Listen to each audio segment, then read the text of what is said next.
My name is Sophia Loran, and the day my family stole my wedding fund was the day I decided to steal something far more precious in return. It started with a phone call that shattered my world. I was at my desk, reviewing quarterly reports for the marketing firm where I worked, when my phone buzzed with my mother's number. "Sophia, honey, we need to talk." Something in her tone made my stomach clench. "What's wrong?" "It's about your savings account. The one you've been putting money into for your wedding." The account I'd been feeding for 3 years, depositing every spare dollar from bonuses, overtime, and side projects. $47,000 that represented countless nights of takeout instead of restaurant dinners, generic brands instead of name brands, staying home instead of going out. My future wedding fund. What about it? Well, you know how Delphine's wedding is next month. My cousin Delphine, 24 years old, never held a job longer than 6 months, and currently engaged to a man she'd met 4 months ago. The golden child who could do no wrong in our family's eyes. "Mom, what did you do?" "We had to help her, Sophia. The venue demanded the final payment, and she was short. Your Aunt Patricia was beside herself." "How much did you take?" "All of it." The words hit me like a physical blow. "All of it?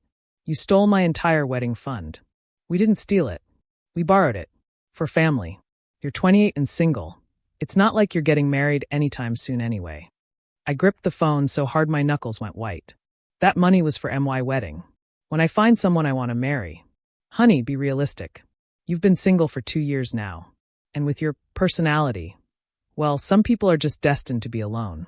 Delphine needs this now. It's her dream day." Her words felt like knives sliding between my ribs. My personality?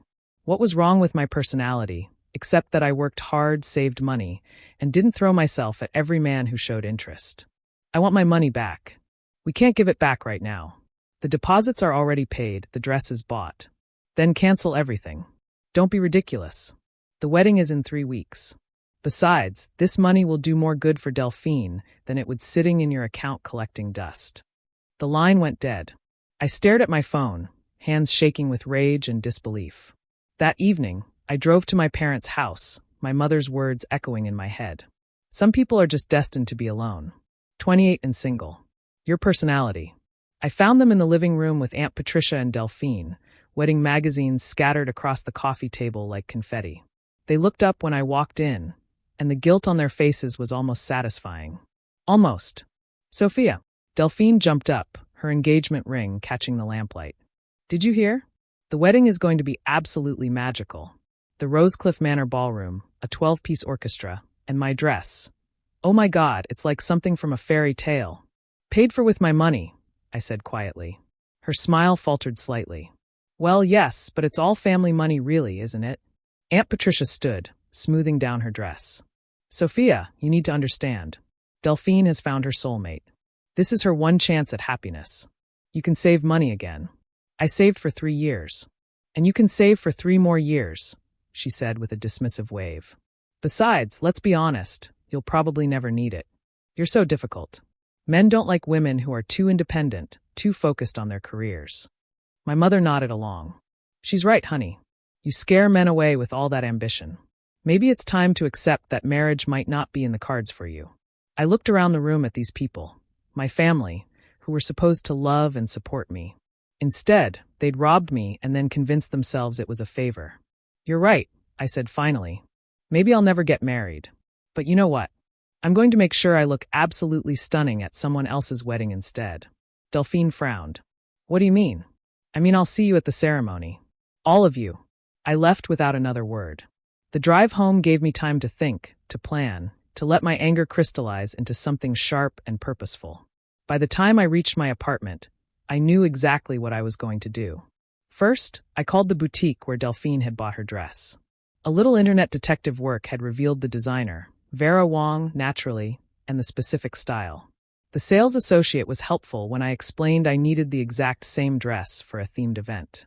"Oh, you're the second person to order this design this month," she said cheerfully. "What a coincidence."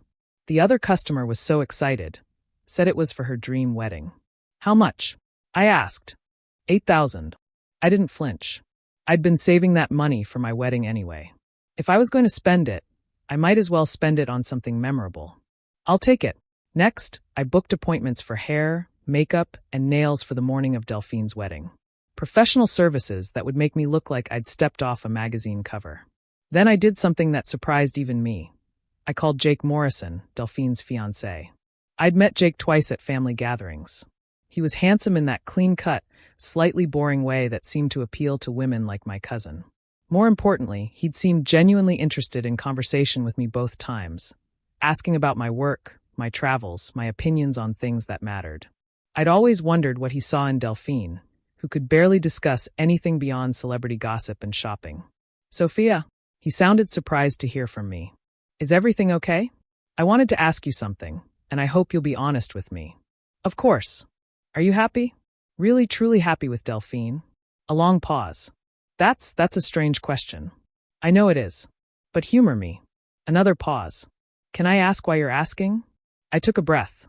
"Because I've been watching you at family events, and you don't look like a man who's found his soulmate. You look like a man who's settled for what's available." The silence stretched between us like a wire about to snap. "Sophia, I can't have this conversation. I'm getting married in 2 weeks." "I know. But answer me this. If you could have anyone at all, would you still choose her?" He stopped. Started again. "I have to go." But he didn't hang up immediately, and in that hesitation, I heard everything I needed to know. The day of the wedding dawned clear and bright. I spent the morning at the salon, letting professionals transform me into the best version of myself. The hairstylist swept my dark hair into an elegant updo that showcased my neck and shoulders. The makeup artist gave me smoky eyes that made my green irises look like jewels, and lips that were kissable but not overstated. When I slipped into the Vera Wang dress, I barely recognized myself in the mirror. The ivory silk hugged my curves perfectly, the cathedral train flowing behind me like liquid moonlight. The dress was everything Delphine had described. Fairy tale princess meets sophisticated bride. I arrived at Rosecliff Manor an hour before the ceremony was scheduled to begin. The timing was crucial. Too early, and I'd be obvious. Too late, and I'd miss my moment. I parked behind the catering trucks and walked around to the gardens where cocktails were being served. The guests were already mingling, glasses of champagne in hand, everyone dressed in their wedding best. And then I walked into view. The reaction was immediate. Conversations stopped mid-sentence. Heads turned. Someone dropped their champagne flute. "Oh my God," I heard someone whisper. "Is that the bride?" "No, the bride isn't supposed to be here yet." "Then who?" I moved through the crowd with calm confidence, accepting compliments with gracious smiles. "You look absolutely stunning. That dress is incredible. Where did you get it?" From across the garden, I saw Jake emerge from the manor house, probably looking for his groomsmen. He was handsome in his black tuxedo, his dark hair perfectly styled. When he saw me, he stopped walking entirely. Our eyes met across the crowd, and I watched his face change. Confusion gave way to recognition, which gave way to something that looked dangerously like longing. He started walking toward me, leaving his groomsmen behind. "Sophia," he said when he reached me, his voice low and slightly breathless. You look incredible." "Thank you. You clean up pretty well yourself." He laughed, a sound with an edge of nerves. "That dress, is it the same as Delphine's?" "Yes, exactly the same." His eyes widened. "Why would you?" "Because sometimes you have to make a statement." Before he could respond, a commotion erupted near the manor entrance. I turned to see Delphine emerging in her bridal party procession, ready for photos before the ceremony. She was wearing the identical dress to mine. The guests' whispers turned to gasps. Delphine's smile faltered when she saw me, her face cycling through confusion, recognition, and finally horror. "What the hell is she wearing?" Delphine's voice carried across the garden. My mother appeared at her side, her face flushed with anger. "Sophia, what do you think you're doing?" I walked toward them, my train rustling against the manicured grass. Jake fell into step beside me, and I noticed he didn't try to distance himself from me. "I'm attending a wedding," I said calmly. "Just like you invited me to."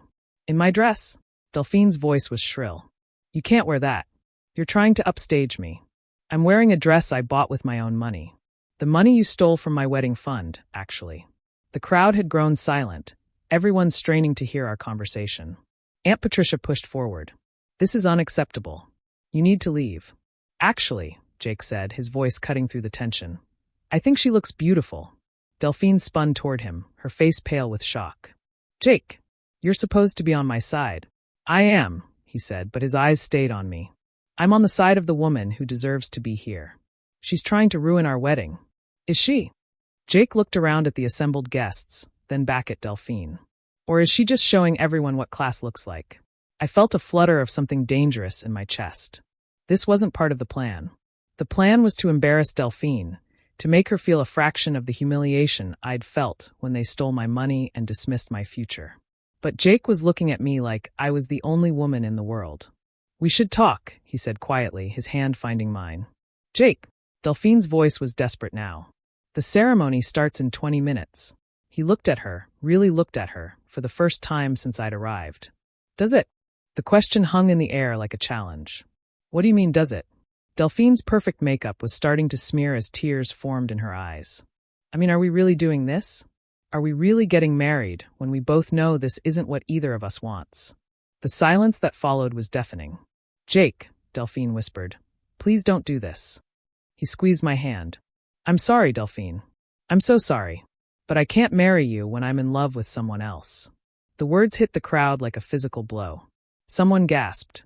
Someone else started crying. I think it was my mother. You're in love with her? Delphine's voice was barely audible. Jake turned to face me fully, his hands framing my face. I've been in love with her since the first time we met. I just didn't think I had a chance. You have more than a chance, I whispered. He kissed me then in front of everyone, in front of the wedding guests and the family who'd dismissed me and the cousin who'd stolen my dreams. It was soft and desperate and perfect, and when we broke apart, the crowd was silent. Delphine stood frozen in her identical dress, the fairy tale princess who'd had her happy ending stolen by the woman everyone thought would never get one. I can't believe this is happening, she whispered. Jake released me and walked over to her, his expression gentle but firm. I'm sorry it happened this way. But you know this wasn't real, Delphine. We both know it. She stared at him for a long moment, then looked at me.